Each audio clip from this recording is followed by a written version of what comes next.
söz vermişəm. Bundan sonra qəddar bir insan kimi yaşayacağım.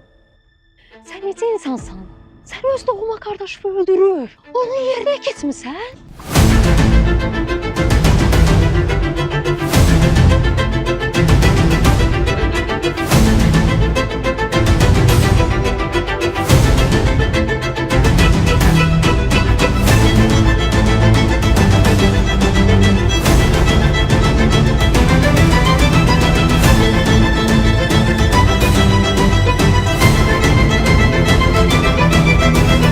Ya pulu verecek ya da namusundan olacak. Bu heç yaxşı olmadı. Bu mövzu Camalı çox əsəbləşdirəcək. Bir problemimiz olmaz yani. Qandı bu. Birinci dəfədir bu işi görürük biz. Gəlirəm, danışmalıyıq, telefon söhbəti deyil. Sən mənim həyatımı oğurladın. Burada hökm də mənəm, kral da mənəm, şah da mənəm.